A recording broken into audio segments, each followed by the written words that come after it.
Kata kuncinya adalah melindungi keselamatan dan kesehatan karyawan untuk terciptanya tempat kerja yang aman, efisien, dan produktif. Jadi ada 27.000 orang yang tergantung pada kegiatan produktivitas di PT MHU. Ya kalau dulu masih pakai form mungkin 2 hari 3 hari baru ada sanksi. Sekarang siang melakukan, sore bisa langsung ada sanksi ya Pak. Betul. Jadi memang ya era digital lebih cepat. Cuma ya konsekuensinya semuanya harus berkomitmen Pak. Harus berkomitmen begitu. Alhamdulillah kita di 2019 kan dapat namanya Subroto Award dari Departemen Energi Sumber Daya Mineral. Kemudian di 2022 kemarin yang terbaru kami mendapatkan Aditama Award dari SDM. Kerja keras yang dibangun itu bisa dikatakan berhasil sudah. Alhamdulillah di 2022 hanya 46 kejadian.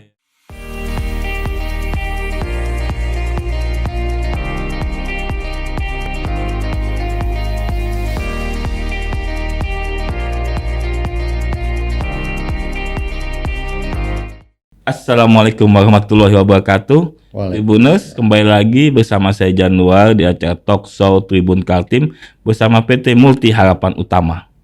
Tribuners, dari 12 Januari hingga 12 Februari nanti, saat ini kita memasuki bulan K3 atau Kesehatan dan Keselamatan Kerja. Nah, kita nih pengen tahu bagaimana sebenarnya penerapan budaya K3 ini diterapkan di PT Multi Harapan Utama. Kali ini saya sudah bergabung bersama 2 tamu istimewa kita. Saya sapa dulu satu persatu. Pertama ada Bapak Salim Basir, yaitu sehari-harinya beliau menjabat sebagai Occupational Health and Safety Manager di PT Multi Harapan Utama. Selamat pagi Pak Salim. Selamat pagi. Assalamualaikum warahmatullahi wabarakatuh. Sehat Pak Salim ya? Sehat. Alhamdulillah. Masih tetap menerapkan kesehatan dan keselamatan kerja Pak ya, walaupun di studio ini Pak ya. Tetap harus Pak. Budayanya harus berlaku 24 jam K3 Pak ya. Betul Pak. Dan satu lagi tamu istimewa kita adalah Bapak Joko Duyono. Beliau adalah penanggung jawab operasional dari Putra Sarana Trans Borneo, salah satu kontraktor di PT MHU. Pak Joko, Assalamualaikum, selamat pagi Pak. Waalaikumsalam warahmatullahi wabarakatuh. Selamat pagi. Pagi, sehat Pak ya? Alhamdulillah. Jangan tegang Pak, di samping Pak Salim yang dari safety-nya MHU nih Pak ya. Yang penting keselamatan tetap terjaga dan kesehatan. Siap. Pak, mungkin saya ke Pak Salim lebih dahulu. Pak Salim, selama ini kan bulan K3 ini kan banyak diucapkan, tadi belum banyak masyarakat yang belum mengerti definisi dari K3 itu apa sih gitu ya kan? Apa sih Pak sebenarnya definisinya gitu, kesehatan dan keselamatan kerja itu Pak Salim? Baik, terima kasih Pak Cano pertanyaannya. Yang jelas ada beberapa regulasi Pak dari pemerintah sebagai acuan kita bersama untuk kita membahas tentang K3. Yang pertama ada Undang-Undang Nomor 1 1970 tentang keselamatan kerja. Bahwa tujuan kesehatan dan keselamatan kerja yang berkaitan dengan mesin, peralatan, landasan, tempat kerja, dan lingkungan kerja adalah mencegah terjadinya kecelakaan dan sakit akibat kerja. Memberikan perlindungan pada sumber produksi sehingga dapat meningkatkan efisiensi dan produktivitas. Kemudian yang kedua ada juga Permenaker nomor 5 tahun 1996 tentang sistem manajemen K3, bahwa sistem manajemen keselamatan dan kesehatan kerja adalah bagian dari sistem secara keseluruhan yang meliputi struktur organisasi, perencanaan, tanggung jawab, pelaksanaan, prosedur, proses, pengendalian risiko yang berkaitan dengan kegiatan kerja untuk terciptanya tempat kerja yang aman, efisien, dan produktif. Kemudian ada juga PP nomor 50 tahun 2012 tentang penerapan sistem manajemen keselamatan dan kesehatan kerja, yaitu segala kegiatan untuk menjamin dan melindungi keselamatan dan kesehatan kerja. Ada juga secara internasional menurut ISO 45001 2018 bahwa sistem manajemen K3 merupakan bagian dari sistem manajemen organisasi yang digunakan untuk mengembangkan dan menerapkan kebijakan K3 dan mengelola risiko Pak untuk perusahaan tersebut. Artinya K3 adalah semua kondisi dan semua faktor yang dapat berdampak pada keselamatan dan kesehatan tenaga kerja di tempat kerja. Kata kuncinya adalah melindungi keselamatan dan kesehatan karyawan untuk terciptanya tempat kerja yang aman, efisien, dan produktif. Artinya karyawan datang selamat dan pulang juga selamat sampai ke keluarga gitu Pak Salim. Keluarga yang menunggu di rumah. Nah, terus bagaimana kemudian penerapan K3 di lingkungan PT MHU sendiri gitu kan? Ya, kita sekarang mengacu juga kepada regulasi juga lah ya Pak, bahwa pada Undang-Undang Nomor 1 di tahun 70 bahwa tujuan penerapan K3 kita juga terapkan juga di area kerja PT MHU bahwa yang pertama memberikan perlindungan terhadap tenaga kerja MHU dan kontraktor serta orang lain yang berada di area kerja PT MHU agar terjamin keselamatan dan kesehatannya.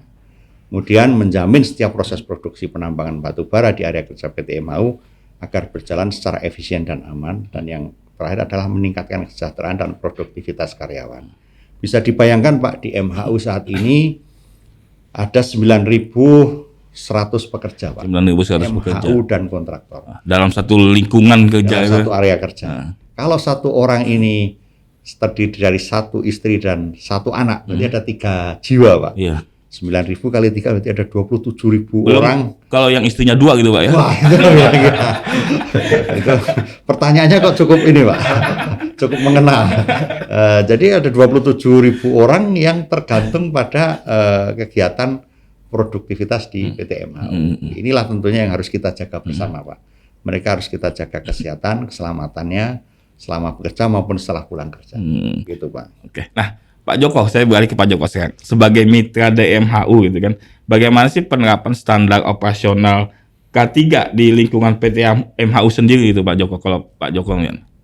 Baik, kalau kita dari kontraktor, pada dasarnya semua SOP keselamatan pertambangan yang ada di kontraktor, yang ada di kita itu mengacu pada SOP MHU dan SMKP Minerba, yaitu di Kepdirjen 185 tahun 2019. Adapun SOP-SOP yang ada itu sekitar 96 SOP. Di antaranya misalnya kesiapsiagaan tanggap darurat, kemudian pelaporan investigasi kecelakaan, alat pelindung diri, pelaporan bahaya dan tindakan perbaikan, inspeksi keselamatan dan lingkungan pertambangan, pertolongan pada kecelakaan, kemudian beberapa SOP lagi yang tentunya tidak bisa kita sebutkan satu persatu. Kemudian kalau terkait dengan sertifikasi pelatihan gitu, jadi seluruh karyawan yang ada di mitra kerja kita diwajibkan untuk mengikuti pelatihan training sesuai dengan TNA.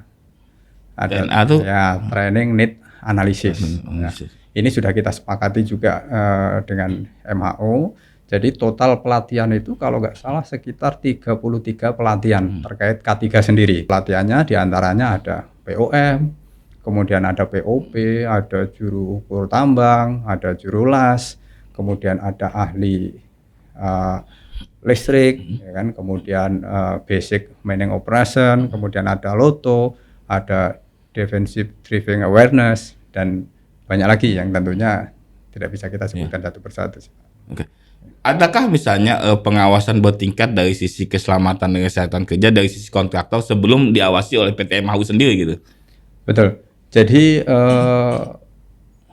sebelum diawasi dari MHU ya, jadi kita juga ada departemen khusus, departemen OAS tersendiri di perusahaan kami, di mana kita juga melakukan pengawasan terkait K3 yang nantinya itu juga akan kita report ke PT MHU. Ya. Jadi pengawasan yang kita lakukan juga sesuai dengan arahan dari PT MHU. Artinya sebelum bertingkat gitu pengawasannya gitu Pak ya, betul-betul menjamin kesehatan dan keselamatan pekerja sendiri sebenarnya untuk pengawasan bertingkat ini. Nah, Pak Salim, mungkin ada pertanyaan saya menggelitik seperti ini. Kan di era globalisasi sekarang kan menimbulkan banyak tantangan baru dalam pekerjaan pengawasan safety dan ini kan. Nah, misalnya ada teknologi terbaru gitu ya kan. Bagaimana kemudian PT MHU terutama bagian safety-nya itu ya menyikapi hal tersebut gitu Pak Salim? Ya, memang saat ini ada pergeseran Pak ya. Kalau kita bilang pergeseran budaya, pergeseran pola pandang karyawan terhadap segala hal. Yeah. Sebagai contoh, kalau dulu kita melakukan kampanye tentang keselamatan, itu kan lewat poster-poster kita tempel di, kayak dulu zaman dulu ada mading. Majalah dinding. Tapi kalau anak milenial sekarang kayaknya nggak kenal lagi tuh sama majalah dinding itu kan. Jadi kita sekarang juga anak-anak sekarang kayaknya lebih pada via medsos ya, info via WA, bikin posternya dikirim via WA, kemudian video-video pendek. Ini yang tentunya kami juga harus bisa menyadari untuk campaign safety, campaign tentang K3 itu juga kita lakukan via video, kemudian kita share via grup-grup WA begitu Pak. Kemudian untuk kita lakukan juga ada namanya kegiatan inspeksi dan hazard report. Inspeksi dan hazard report ini kan kita ada namanya kegiatan itu setiap ada temuan-temuan berbahaya di lapangan, kita kalau zaman dulu itu masih mengisi form Pak, mengisi form, kemudian nanti formnya dikirim kepada atasannya, kemudian ada tindakan perbaikan. Kalau sekarang kita cukup difoto, kemudian dilakukan pelaporan singkat, ada hazard report misalnya, misalnya mobil unit dump truck menyalip di tikungan, ini kan berbahaya. Nah, kemudian tinggal difoto saja, kelihatan nomor lambungnya, di-share di grup, nanti kita langsung ambil tindakan. Begitu, Pak. Itu dari PT MHU-nya langsung. Ya, kalau yang memberikan, kan kita ada namanya sanksi lah. Kalau melakukan sanksi, melakukan pelanggaran, ada sanksinya yang sudah jelas, misalnya dapat peringatan 1, peringatan 2. Kalau ada temuan-temuan seperti itu, kita langsung tindak lanjuti dengan cepat. Ya, kalau dulu masih pakai form, mungkin 2 hari, 3 hari baru ada sanksi. Sekarang siang melakukan, sore bisa langsung ada sanksi ya Pak. Betul. Jadi memang ya era digital lebih cepat. Cuma ya konsekuensinya semuanya harus berkomitmen Pak. Harus berkomitmen begitu. Tapi kan di kawasan pekerja PT MHU ini kan banyak maksudnya mitra-mitra kerja yang ikut terlibat dalam pekerjaan ini ya kan di kawasan. Bagaimana sinergi pengawasan K3 itu terjalin dengan mitra-mitra kerja itu? Ya, kami kan total main kontraktor kami ada 4 yang besar Pak. Ada besar, ada AMM, ada CK, kemudian PST dan Madani. Kemudian ada dari 4 itu ada subkontraktor lagi yang kecil-kecil. Total ada sekitar 18 kontraktor lagi Pak di bawah dari 4 yang besar ini. Kalau kita sebut the big four ya. Nah, itu the big four, the big four ini ada 18 lagi yang kecil-kecil.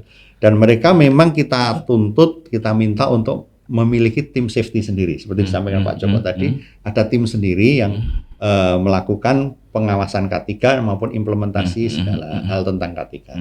Nah, rekan-rekan inilah yang tentunya bekerja sama dengan kami dari MHU yang hari-hari melakukan pemantauan, mengawal, dan bahkan memberi sanksi juga begitu Pak. Alhamdulillah selama ini sinerginya cukup baik. Bahkan setiap kita MHU memberikan informasi juga langsung cepat Pak. Langsung cepat sampai gitu ya. Sampai dan cepat difahami oleh rekan-rekan. Tepat sasaran. Tepat sasaran. Memang era digital memang cukup membantu lah bagi kami. Ya. Langsung tindak lanjuti. Langsung tindak lanjuti. Pak Joko, bagaimana kemudian Pak Joko sebagai mitra kerja itu kan memandang kebijakan K3 yang ditetapkan oleh PT MHU di kawasan tambang sendiri? Baik. Sebenarnya kami menyadari bahwa kebijakan K3 PT MHU ini sudah sesuai dan mengacu pada regulasi pemerintah. Jadi kami sebagai kontraktor, sebagai mitra kerja MHU tentunya akan berkomitmen untuk mematuhi semua kebijakan-kebijakan yang ada di PT MHU. Di samping memang kita juga punya kebijakan tersendiri yang isinya kurang lebih dengan kebijakan yang ada di MHU.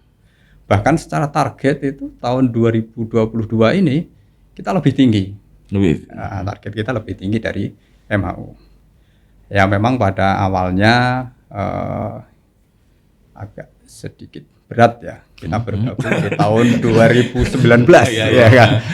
Berat ini Pak ya.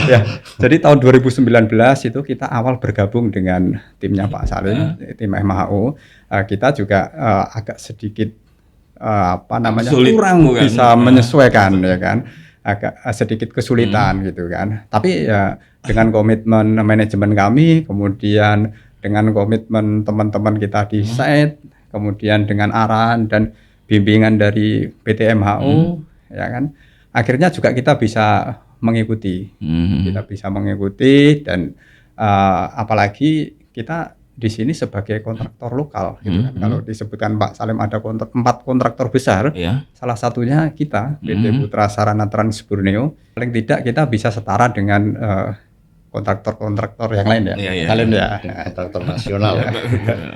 Terus tahun 2022 MHU ini kan mendapatkan penghargaan yang luar biasa. Dia dapat penghargaan trofi Aditama Award, kan.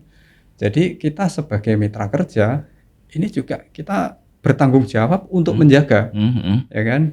kita bertanggung jawab untuk menjaga bagaimana pengelolaan keselamatan pertambangan di internal kita. Kita juga harus bisa lebih baik lagi gitu untuk menjaga supaya di tahun-tahun yang akan datang penghargaan itu masih tetap di kita itu kan. Amin, amin. Ya, gitu. Nah, yang sulit kan menerapkan pada level karyawan. Kalau maksudnya di bagian manajemen atau eksekutif kan bisa saja membuat komitmen, tapi di level karyawan itu kan agak sulit sebenarnya, Pak Joko ya. Betul, ya. Bagaimana kemudian di perusahaan Pak Joko sendiri menerapkan hal tersebut pada karyawan? Kalau untuk di karyawan, kita memang melakukan pengawasan. Kita melakukan pengawasan, kita juga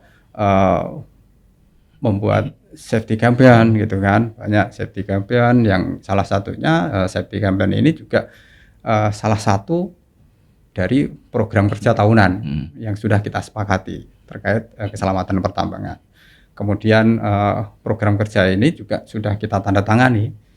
Jadi saya sebagai PJU kemudian itu tanda tangan dan itu juga ditandatangani KTT, artinya kita sebagai kontraktor kita sudah berkomitmen untuk melaksanakan program kerja tahunan tersebut. Kemudian untuk safety campaign sendiri, ini juga sebagai media lah ya. Ini sebagai media sosialisasi, kemudian sebagai media komunikasi untuk menyampaikan informasi terkait safety awareness kepada semua karyawan. Jadi kegiatan safety campaign ini juga salah satu target dan penilaian kontraktor yang dinilai oleh beliau MAU gitu kan. Siap. Nah, Pak Salim, PT MHU kan menerapkan standarisasi yang tinggi dalam di K3 gitu ya kan. Seperti pengakuan Pak Joko tadi, dia harus mengejar ketinggalan gitu ya kan. Nah, bagaimana kemudian manajemen PT MHU itu terutama bagian safety meningkatkan kesadaran dan sikap kerja yang aman di MHU sendiri? Kalau kita kan yang jelas safety itu kan sebuah rangkaian proses, Pak ya. Nggak bisa cuma sekedar satu sisi saja. Jadi kalau kita memang menerapkan kepada seluruh karyawan ini dari prosesnya dari awal. Saat baru masuk kita memang ada namanya medical check up dulu. Medical check up itu benar-benar harus lolos, Pak. Nggak bisa juga nanti orang sakit-sakit dipaksa kerja kan kasihan juga. Kemudian juga standarisasi alat tambang yang mau masuk kita benar-benar sesuai standar. Bahkan kami terapkan ini misalnya unit LV ya, unit kendaraan itu kita maksimal 5 tahun Pak, untuk masuk area kerja MHU. Kalau di atas 5 tahun menurut asumsi kami itu sudah nggak sehat alatnya. Jadi memang mau nggak mau sudah akhir. Jadi kita memang terapkan maksimal 5 tahun. Begitu, Pak. Kemudian juga ada induksi bagi setiap karyawan yang masuk. Jadi orang itu harus sama visi misinya dulu. Untuk bekerja di area MHU itu ada regulasi yang harus dipatuhi, ada aturan main yang harus ditaati, begitu kan. Ada hal-hal yang harus dia paham. Kadang-kadang kan kawan-kawan misalnya ini ada habis kerja di area tambang lain yang mohon maaf tambang, kalau kita sebut tambang Pak Haji lah, tambang yang aturan K3-nya nggak jelas, masuk ke sini kan style lama masih di bawah ini kan membahayakan yang lain. Jadi kita memang induksinya memang kita jaga memang. Induksi bahkan kami sampai 1 hari itu full induksi tentang MHU, kemudian dari perusahaannya masing-masing setengah hari lagi. Jadi 1,5 hari khusus induksi. Dan itu perlu kerja keras ya. Kerja keras untuk menyadarkan ke karyawan gitu kan. Ya betul. Selain tentunya kalau di rekan-rekan di lapangan ya harus ada pengawasan. Dan reward punishment Pak otomatis. Makanya dah ya kan sebenarnya bagian K3 ini bagian yang paling dibenci oleh karyawan. Dibenci nggak apa-apa Pak, yang penting kita mau ngajak baik Pak. Tapi ada buah dari penerapan kedisiplinan itu Pak ya. Saya dengar MHU kan mendapat beberapa penghargaan terkait dengan bidang K3 ini Pak ya. Alhamdulillah Pak. Apa aja kalau bisa diceritakan penghargaannya itu? Alhamdulillah kita di 2019 kan dapat namanya Subroto Award dari Departemen Energi Sumber Daya Mineral. Kemudian di 2022 kemarin yang terbaru kami mendapatkan Aditama Award dari SDM. Kalau Aditama itu kan kategorinya ibaratnya kalau medali emas itu Aditama, kemudian medali perak itu utama, kemudian perunggunya Pratama. Dan PT MHU mendapatkan medali emasnya itu. Medali emasnya Aditama. Dan alhamdulillah dari beberapa perusahaan besar yang ada di Indonesia kan dapat beberapa Aditama. Diadu lagi Pak. Diadu lagi yang puncaknya mendapatkan trofi keselamatan pertambangan. Kami yang alhamdulillah mendapatkan trofi itu Pak tahun 2022. 2022 juara umum gitu Pak ya. Juara umum. Juara umum dari seluruh perusahaan pertambangan di penerapan K3 gitu ya kan. Alhamdulillah Pak. Ya ini ya kerja keras dengan tim MHU, tim kontraktor juga Pak. Kerjasamanya begitu Pak. Dan emang angka kecelakaan kerja di kawasan PT MHU itu memang mengalami penurunan yang signifikan apa gimana gitu Pak? Betul Pak. Kita kalau kita sebutkan kecelakaan tambang, alhamdulillah memang tidak ada. Kecelakaan yang menyebabkan injury, menyebabkan ganggunya jam kerja nggak ada Pak. Kita kecelakaannya ya masih terbatas pada misalnya ya property damage minor begitu Pak. Maksudnya unit dump truck terpeleset, tersandar. Nggak mungkin lah semua tambang nggak ada seperti itu. Cuma kalau kita dari data-data yang kita lihat di 2019 kan ada 95 kejadian. Kemudian 2020 memang terjadi kenaikan Pak, 104 kejadian. Karena biasanya memang seiring meningkatnya produksi biasanya kecelakaannya nambah Pak. Karena kan orang nambah, alat nambah kan. Nah, itu memang sudah signifikan itu. Kalau rumusnya memang begitu. Tapi alhamdulillah di 2021 produksi meningkat, kejadiannya malah menurun Pak. Nah, dari dulunya di 2020 104 kejadian, 2021 81 kejadian. Alhamdulillah di 2022 lebih menurun lagi Pak. Produksi meningkat, orang menambah, menurun ya. Kecelakaannya menurun, berarti ada sedikit anomali lah. Berarti kerja keras yang dibangun itu bisa dikatakan berhasil sudah. Alhamdulillah di 2022 hanya 46 kejadian. Inilah yang ya kami terima kasih sekali pada seluruh tim dan kepada kontraktor terutama ya untuk atas pencapaian ini. Berarti di 2022 kalau bisa dikatakan PT MHU ini menjadi apa? Ibaratkan Argentina lah gitu ya kan? Jadi juara dunia gitu ya. pemegang sementara gitu kan, juara umum di bidang keselamatan dan kesehatan kerja. Mempertahankan itu lebih susah Pak daripada meraihnya kan. Ini perlu kerja keras sakti Pak ini. Siap. Apakah ada semacam reward dari PT MHU jika misalnya mitra kerja berhasil melaksanakan gitu, meminimalisir kecelakaan gitu kan? Rewardnya tentunya ada, karena itu nanti rewardnya berupa penilaian gitu kan. Penilaian itu adalah reward bagi atau penambahan jangka panjang kontrak gitu. Kalau itu ya tentunya ya. Kalau kita pengelolaan K3-nya kurang baik kan tentunya akan jadi bahan evaluasi juga MHU. Gitu. Berarti ada semacam memang diberi perhatian khusus gitu ya mitra kerja ini dari PT MHU gitu ya. Nah, Pak Salim, saya kembali ke Pak Salim ya kan. Di bulan ini kan kita memasuki bulan K3 ya Pak Salim ya. Dari 12 Januari sampai 12 Februari gitu ya. Nah, apakah ada kegiatan-kegiatan yang dilakukan PT MHU untuk memperingati bulan K3 ini? Ya, alhamdulillah kita di 2023 ini memang memperingati bulan K3 Pak ya. Kita cukup banyak kegiatan di MHU, selain juga di mitra kerja juga ada kegiatan mereka juga. Kita untuk bulan K3 ini kita ada upacara bulan K3 kemarin kita dilaksanakan di workshopnya CK, kemudian juga ada donor darah, ini diikuti cukup banyak Pak, sekitar 140 karyawan. Dan lomba kita juga ada, lomba badminton, kemudian lomba fun run 5 kilo nanti akan kita laksanakan tanggal 5 Februari di Tenggarong Pak. Di Tenggarong. Tapi ini khusus karyawan Pak. Khusus karyawan. Nah, apa larinya di kawasan tambang? Enggak Pak. Di kotanya Tenggarong Pak. Kalau kawasan tambang jalannya lagi turun Pak. Baru pakai sepatu safety gitu. Kalau itu nanti ada Pak, kita namanya MHU Fire Rescue. MHU Fire Rescue ya kan. Itu tim tanggap darurat dari masing-masing kontraktor kita minta untuk berlomba. Semacam pameran keselamatan kerja gitu Pak. Lomba Pak. Lomba. Jadi lombanya ini alhamdulillah diikuti oleh 8 kontraktor utama MHU. Kemudian ada 3 perusahaan tetangga MHU Pak. Dari MSC, dari ABP dan dari JMB Pak. Itu mereka berlomba, ada 5 kategori yang kita lombakan. Ada water rescue, itu menolong korban yang di kolam. Kan kolam bekas tambang lah, kita jaga-jaga kan. Kemudian juga ada high angle rescue, itu menolong dari gedung tinggi. Kemudian juga ada RAR, itu road accident. Ini seandainya terjadi kecelakaan di jalan tambang. Kemudian juga ada fitness drill, itu lebih pada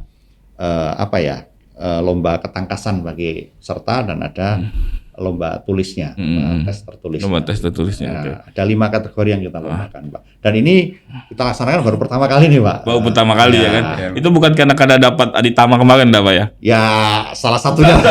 Mungkin semacam reward juga kepada karyawan atau dan mitra kerja gitu, Pak ya? Ya, kita ingin inilah bahwa intinya kita harus siap walaupun kita tidak mengharap terjadi kecelakaan. Tapi seandainya ada apa-apa, tim kita sudah siap semua. Begitu, Pak.